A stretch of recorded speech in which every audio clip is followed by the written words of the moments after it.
podcast you're about to hear is true. The names have not been changed to protect the innocent, the guilty, or anyone else. If you're interested in the same type of discussion related to organized crime that you hear in the traditional media, stop listening now. If you're interested in thinking differently or learning something, turn up the volume on your computer, smartphone, or mobile device. This is the Racket Report.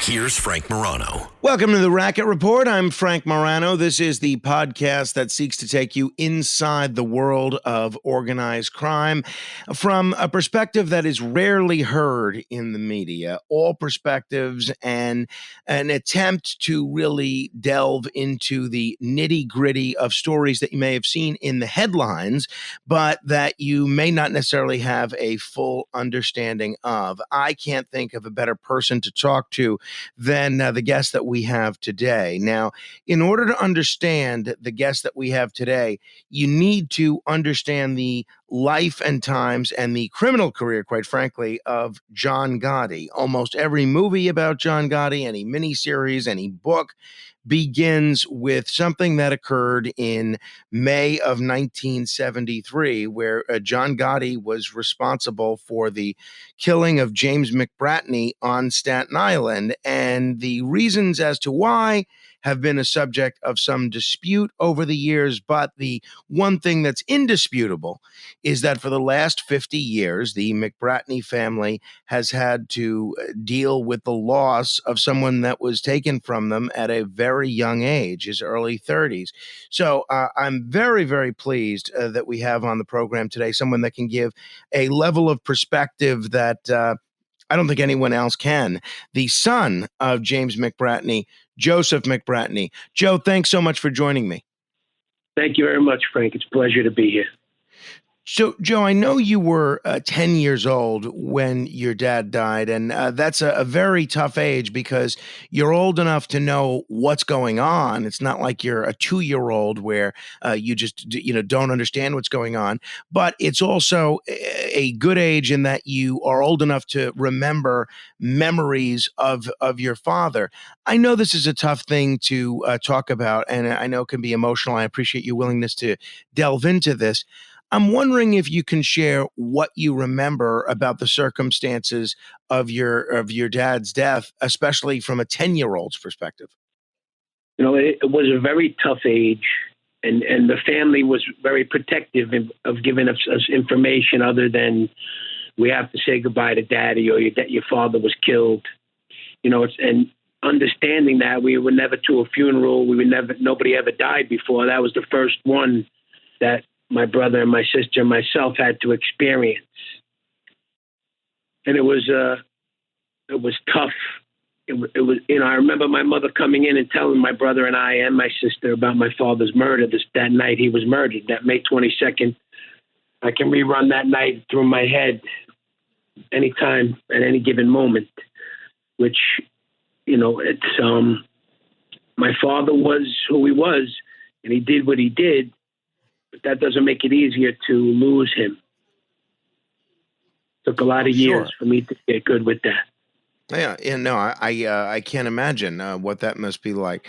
Now, the history records, and a lot of articles and books and so forth that have been written about your father, they say that he was affiliated with this group of Irish gangsters called the Westies, and that's what the beef between the Gambino family and John Gotti was. That's what that involved. As best you understand it, what was your dad as it relates to his involvement in organized crime? My dad was not part of the Westies. He was an independent Irish gangster. I'm sure the Westies liked him because he was an Irish gangster, but he was not involved with those guys.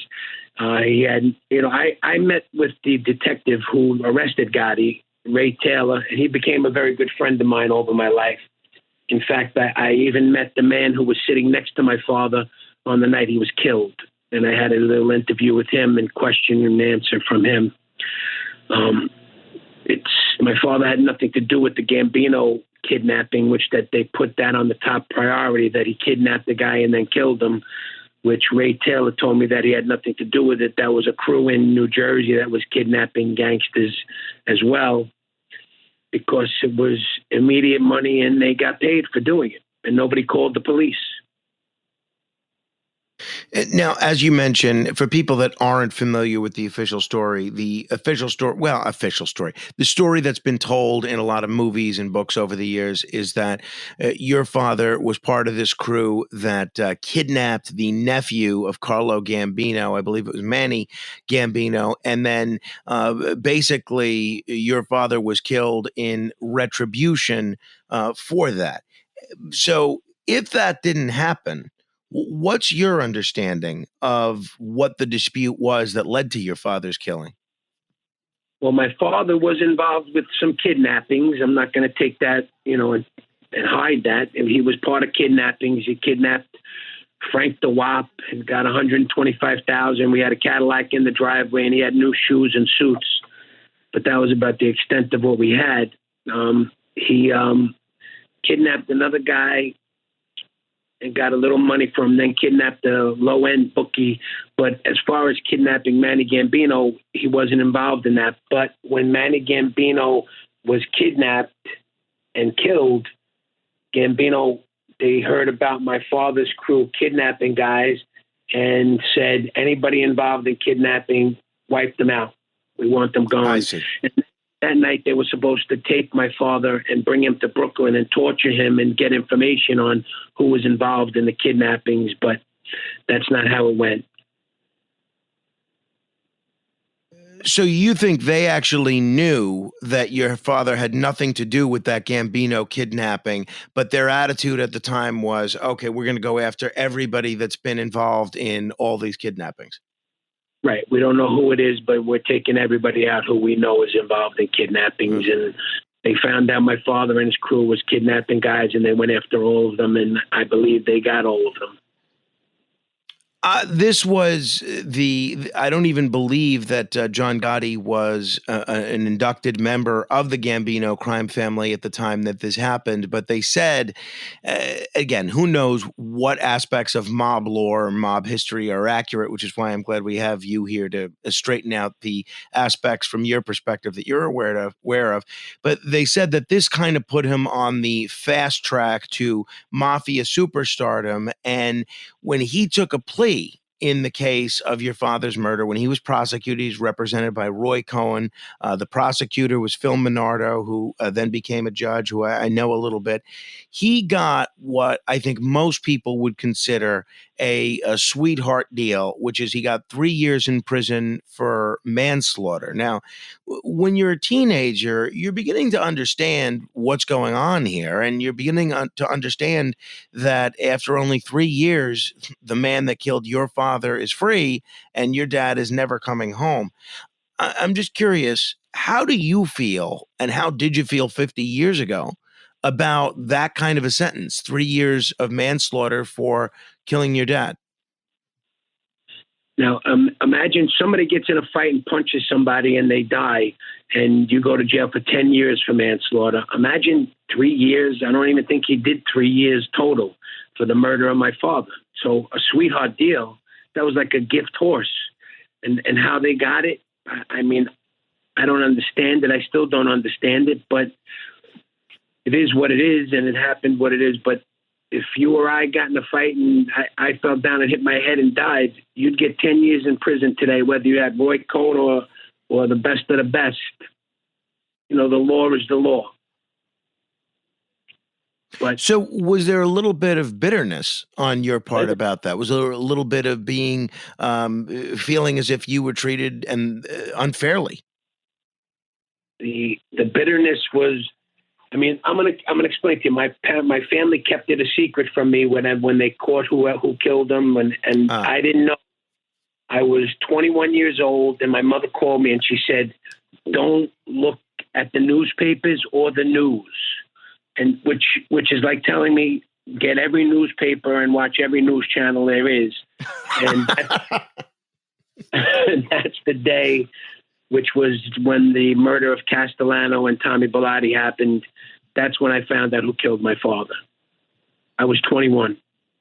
Wow. Okay. So it was already 11 years after that murder had taken place, and you did that he'd already done his prison sentence, and so you didn't know about any of that until you were older. That's interesting. I had no idea. Hey, by the way, obviously in criminal history, uh, the aspect of your dad's name that a lot of people talk about is his untimely demise. I'd be remiss if I didn't ask you to tell people a little bit about what your father was like as a person, as a father. I know you mentioned that he was an Irish gangster, but beyond that, what was he like as a dad? I mean, I'm gonna tell you that I met him. He came out of prison when I was 8 years old. He went in when I was 2, which is where he was training to kidnap gangsters in Greenhaven State Prison for armed robbery. So he did more time for not double the time for an armed robbery than the guy did who murdered him. But when he came home, he was a bricklayer. I wanted to be a bricklayer. Then he was a butcher. I wanted to be a butcher. It never came to fruition. But he was a big guy. He was very protective of his family, and he was lovable when he wasn't drinking, which, you have the Irish name. In those days, it was what the Irish say. The Irish like to drink. Mm-hmm. But he was still my father. And whatever he did, I still looked up to him, and I still miss him. Meta AI is the personal AI that's tailored to you, now with its very own app. It's built to get to know you, offering helpful answers and inspiration. Looking for something to add to your bucket list? Meta AI goes beyond traveling the world. It remembers you're a basketball fanatic and suggests you attend one of the playoff games. Just start typing or speaking to get the answers you need, wherever and whenever, because Meta AI is your personal AI. Download the Meta AI app, now available on the Apple App Store and Google Play. Americans love using their credit cards, the most secure and hassle-free way to pay. But D.C. politicians want to change that with the Durbin-Marshall credit card bill. This bill lets corporate megastores pick how your credit card is processed, allowing them to use untested payment networks that jeopardize your data security and rewards. Corporate megastores will make more money, and you pay the price. Tell Congress to guard your card, because Americans lose when politicians choose. Learn more at guardyourcard.com. Sure, I can imagine. So, when you're 21, you learn the circumstances of what happened to your father, but it's not just that you learn this information. At the time that you're 21, essentially the man who's responsible for your father's death becomes maybe the most important crime boss, most powerful crime boss in the country. It's not inconceivable that, especially in, the New York area and places like Staten Island, for instance, that there might be some people that seek to curry favor with John Gotti, the new boss of the Gambino crime family, by being cruel to you or your family, or enacting or shunning you somehow. I'm curious. I'm sure, growing up on Staten Island, because I grew up on Staten Island, that you had occasion to interact with members or associates of organized crime. And I'm curious how they treated you after John Gotti became the boss of the Gambino crime family. Were you treated any better or worse than anybody else would have been treated? Well, see, knowing that Gotti earned his bones, he got his bones. That's how he got inducted, and that's how he became a made member of the family, by being involved in a murder, which was the murder of my father, which became my father's history, his legacy. Nobody ever mistreated me or treated me bad. I met a lot of gangsters. And you know what? I asked them stories about my father, and they told me stories, how he was a likable guy, he was a good guy, tough guy, one of the toughest guys they ever met. But again, it's his memory is of that Gotti was involved in his murder, did 2 years and earned his bones and became the godfather of the most powerful crime family in the world. And the story they told about him is, they made him look like he was Peter Pan, but, that my father was involved in that murder, and my father wasn't involved in that murder. And I made sure that I had facts from the detective that he wasn't. And he told me the guys in Jersey did it. They kidnapped Manny Gambino and they killed him after they got the money. But it's a story to tell that he didn't look like a bad guy, that he killed the guy who murdered a guy who got the money for the kidnapping. And my father was kind of lost. That's what I'm just going to say. He was lost. He knew there was a contract out on him. He had an Uzi machine gun the night he was killed in the trunk of his car. He always walked out of the house carrying a gun. And you know what, Frank? I couldn't wait to be like him. And then when he died, I said I'd never be like him. And then I kind of became like him. And I'm glad I became who I became. And I learned the streets the way I did. And I'm glad because it's helped me do what I do for the last 23 years. And that's intervention, saving kids' lives who are on drugs and alcohol.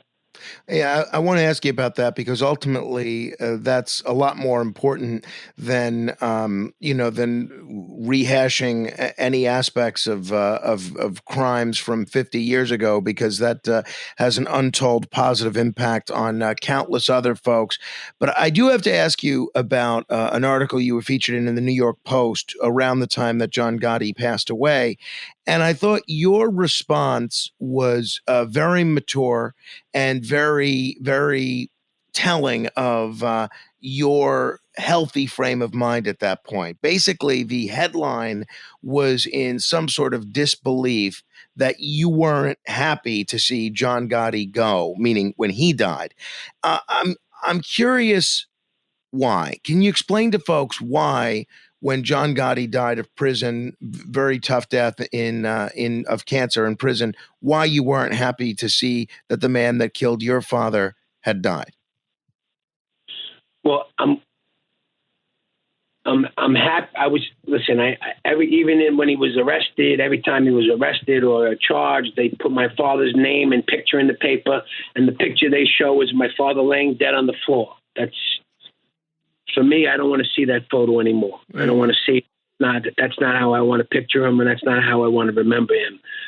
But I want to tell you, Frank, I wrote a letter to the warden when I found out he was dying of cancer. I wrote a letter to the warden requesting a visit with him because I wanted to have a talk with him face to face, because I thought he might have to want to cleanse his soul and tell me the truth of the story, what the reason why he was involved in the murder and why my father was killed. But the warden didn't grant the request because I'm not immediate family, but he gave me some respect back and said that he understands that I would need some closure on my father's death by speaking with Mr. Gotti, but he couldn't grant my request for a visit. Why so, I didn't feel sorry, resentment is like drinking poison and hoping somebody else dies. I had to forgive him for myself. So by saying what I said was my true feelings, because I do know what it's like to lose your father. No matter what they say your father was involved in or what he did, he was still my father, and that was still their father. And I know what they felt like that day because I lost my father, and I know what it feels like. I can imagine how difficult that is, seeking some answers about the mystery surrounding your father's death, only to frustratingly be rejected from the opportunity to get those answers. So in a lot of respects, while the whole rest of the world is wondering what really happened and why and what some of the circumstances were, you're sort of just as much in the dark as the rest of the public is about the circumstances surrounding your father's death. Well, I know what he was involved in. He was kidnapping. I mean, he kidnapped the guy who gave him a job, his best job he ever had in his life, is the first guy they kidnapped. I mean, he was I know he was in prison in Greenhaven with Joe Gallo, Alphonse Persico. I was told that he was supposed to collect money for Alphonse when he got out because he was protecting Alphonse when he was in there. I spoke to Carmine Persico about it because First, he said it was Carmine. Detective Taylor said it was Carmine who he protected. And then Carmine said he never did state time. It was his brother Alphonse who was in Greenhaven.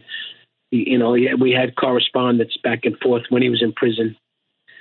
I did do investigations on why my father died and what he was like when he was alive, because I missed a lot of years of his life. And he wasn't around. He was in and out of my life quick. But I know I loved his stature. I loved the way people respected him. And I loved that he was a tough guy. I did. Yeah.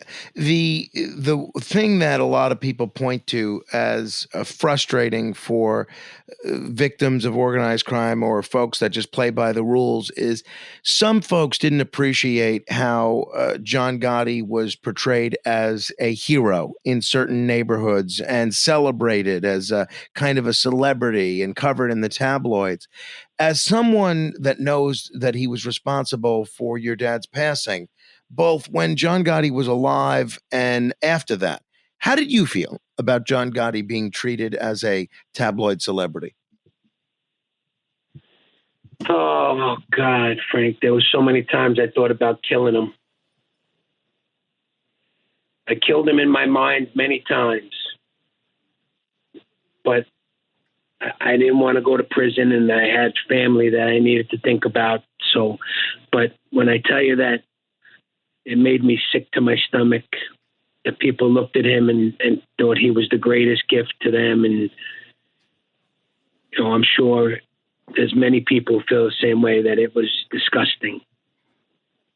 But I had no control over it. And I mean, there were tabloids that were calling me when he was dying. They wanted me to give him, they were like, aren't you glad he's dying? And what do you want to say? And I was like, I don't want to say anything to you. Telling me they want to send helicopters and limousines to pick me up and do interviews. And I was like, I don't want to tell you anything. I'm good. And when the Post called me, I said, he was the only person I gave anything to. And that was what I said that you said you had read in the Post about, I felt bad for his children. I know what it's like to lose your father.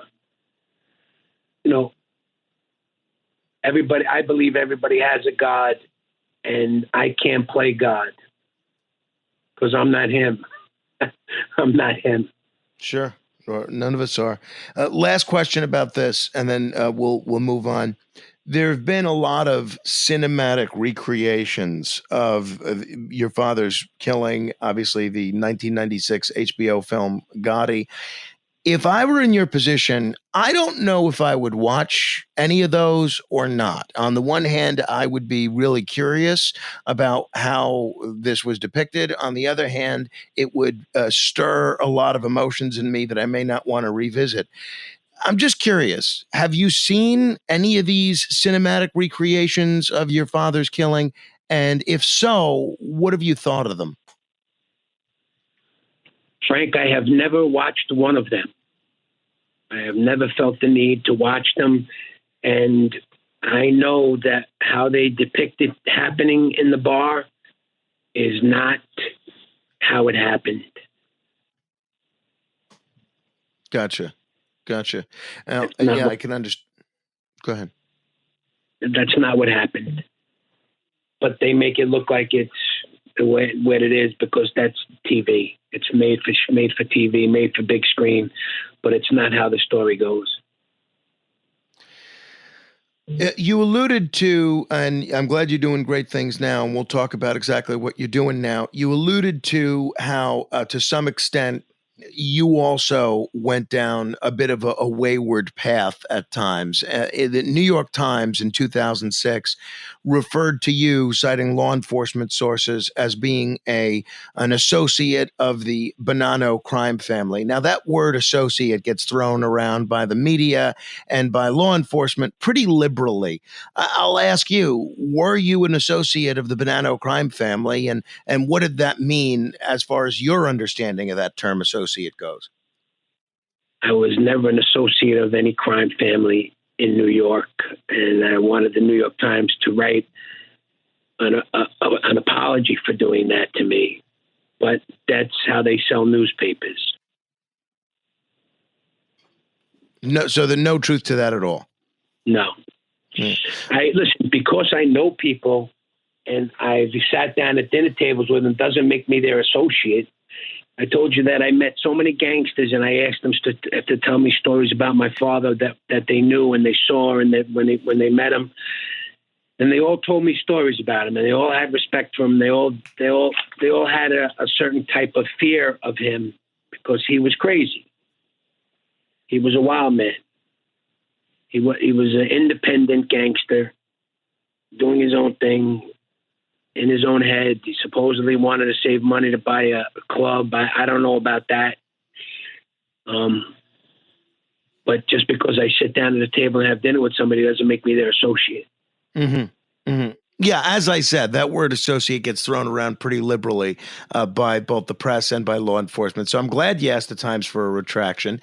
And, I think it says a lot about their commitment to accuracy that even though you've not been, roped into any of the many racketeering indictments since then and listed as an associate, they haven't given you one. Tell me about what you've been up to these last 23 years. You mentioned doing interventions to get teenagers off the path of drugs and alcohol. How'd you get started in that? How's that going? Well, how I got started in it is I wanted to put a stop to the alcohol problem that was known to be in my family, in the DNA. So I got myself cleaned up, and I decided I was going to save lives. And I've done interventions on kids from, I think, 13 years old to 85 years old. And it's been for 23 years, changing lives. It's been 50% success rate because people don't stop. But I bring them to the door of treatment and recovery and pray for them and hope they make it. And the truth is, changing the sins of the family. It's not many kids who grow up like me make it to the age I'm at or to the profession that I'm at, to saving lives instead of taking them. How many interventions would you say you've done over 23 years? I'm going to say thousands. Wow. Thousands of them, Frank. It's been incredible. It's really been incredible because a lot of times I'll get a letter. Somebody will write me on Facebook, or somebody writes me in an email and says, I don't know if you remember me, but a few years ago you came to my house and got me, and I'm better. I have years of recovery. I have a family. I have kids. I bought a house. I have a great job. Really, and then I get some people call me to tell me that their kid passed away from an overdose, a fatal overdose, and they thank me for giving them 4 more years with their child before they left them, because they wouldn't have lived that long if I hadn't come into their lives. How do folks find you, for instance? Is it mostly through word of mouth? Is it through the internet? If someone has a family member that's struggling with drugs or alcohol, how do they find you and know that you're the right guy to do the intervention? Well, I kind of made it easy. For the last 14 years, I've had the 855 Joe Brat phone number. 855 Joe Brat. It's been pretty incredible. And that's really, having that number saved a lot of lives too, because people didn't have any money to pay when payphones were still around. They didn't have money. They could call 855 Joe Brat and get right to me. So, 855 Joe Brat. I have JoeBratPodcast.com. They find, most of the time, Frank, it's from referrals from people who I've done before. They said I got the reputation as being the junkyard dog of interventions. So take me through that. What do you do differently at an intervention versus what a non-junkyard dog might be doing? Well, what I do is, first thing is we don't read letters. We don't sit down in a circle and read letters and cry and talk about what we want them to do. I make the family write letters that they could read in rehab. I walk in and I take them and tell them where they're going. And I tell them that what they say, do I have a choice? I say, yes, you have a choice. either you could sit in the front seat and listen to your music on the way to the airport, or you go in the trunk and you listen to AC/DC blasting. That's my music. So it's kind of like the gangster of interventions. Is that what I could say? But the truth is, it's life and death. It's a 911 call when I get them, because people usually wait till the last minute to call me because they tried everything else. You know, there's an epidemic, a pandemic of drug abuse in the country right now. And yeah, I mean, I've talked about this a great deal. We see more people dying of drug overdoses every year than died in the entire Vietnam War, which is just staggering when you think about that. And, you know, one of the things that people had a lot of hope for is Narcan, this drug that prevents you from dying of a drug overdose. But one of the things that we're seeing is that while it has saved a lot of lives, a lot of people will be saved multiple times from dying from, you know, with Narcan, and then they'll just go right back to using drugs. I'm curious what difference, if any, you think Narcan has made in terms of helping the drug problem in the country. What do you think? Listen, I think Narcan is a great thing to have to get somebody back to life, and I've seen it work. Someone in the airport, when we were waiting for a plane, overdosed, went into the bathroom and snorted 10 bags of heroin and went into overdose. And I watched them get, you know, they came in and they Narcaned them. And the first thing he said was, not thank you. He didn't say thank you. First thing he said was, did you take my vitals before you put that in my nose? And in other words, it was like they ruined his high. Jeez. And my first thing was, listen, I'll knock you out in front of these police officers and these EMS guys right now, and they'll like that I did it, being that's the way you acted when they saved your life. And he is clean and sober now, and has his family back in his life. So he's very grateful that I got him. But I'm going to tell you, Suboxone is another drug that I told them when it first came out, what's going to stop this from becoming the methadone of the 21st century, and nothing has. Right. It's become the crutch of everybody, and it's more addictive than heroin. And when they told me it was more addictive than heroin when it first came out, I said, and how are you going to get them off of that? You know, and they didn't have no answers for me. And I mean, I went to a lot of people and tried to stop it. And I tell everybody, it's great as a detox medication. It's great, not a crutch for life. And that's what it's become for everybody. Suboxone is a medication that they made more addictive than heroin, and you can buy it over the counter. Let me ask you about the role of religion and spirituality. A lot of folks point to religion as being very helpful in helping them battle some addictions. Some other folks say that this is another form of a crutch, and you're in some respects replacing one addiction with another. Do you have a take on whether or not spirituality and religion is helpful to most of the people that you've seen go through recovery successful? Or, I mean, tell me what role religion can play in any of this stuff. All right. First, I'm going to tell you what I love the most. Somebody told me a long time ago. Religion is for people who are afraid to go to hell. Spirituality is for people who've been to hell and back. And the truth is, if you don't find a God of your understanding or have a faith in something, that means you're playing God in your life. And the problem and the trouble is, if you're playing God, you know, that's where it is. And the truth is, when I went into recovery and they told me about God, for me, God was, when I fell down when I was a kid, my grandmother would say, see, God punished you. And I was like, punish me for what? I fell down, hit my head. I banged my head on a brick and had a lump on it. And they told me God punished me, and I didn't want to be punished anymore, so I kind of was hiding from God. You know, spirituality is that I believe God's in charge of everything, and he doesn't want bad things to happen to me. He's not punished me for nothing. But he's in my life every day now because of recovery. Because he was missing. You know, I had a hole in my soul in the shape of God. When I filled it with God, I got clean. I got healthy. Got spiritual. I want to tell you a quick story, Frank. I'm going to tell you this. All right. My mother came home one day about 16 years ago, and she said, "I have cancer.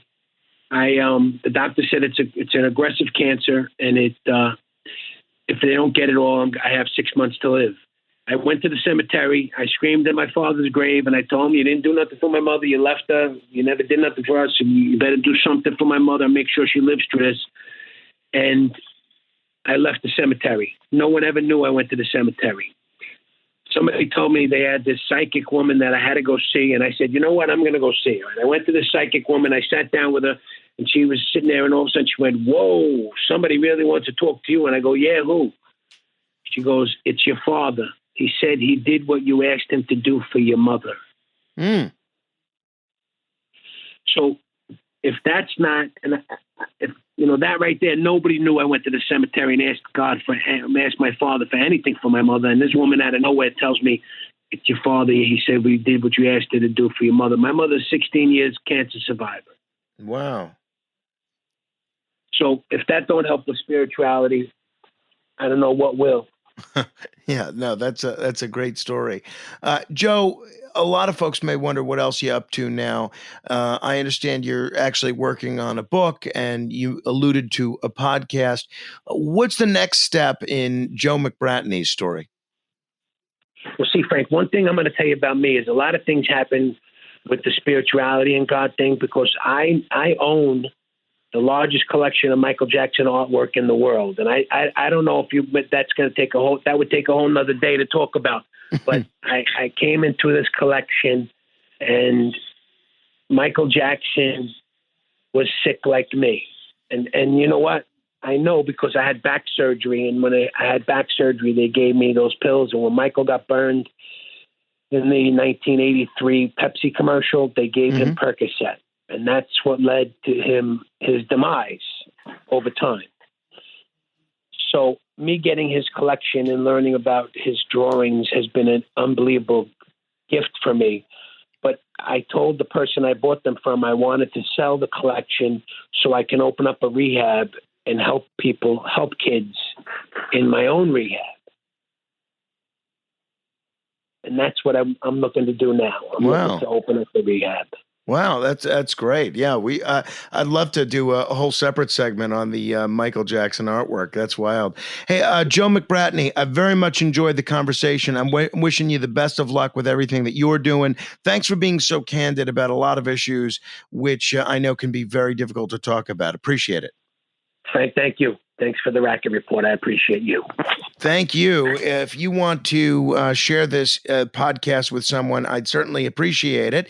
If someone has sent it to you, you can subscribe to the Racket Report on any podcast app. If you want to get in touch with me, you can email me, frank.morano@wabcradio.com. That's frank.morano@wabcradio.com. Until the next time we meet in cyberspace, I'll see you on the radio.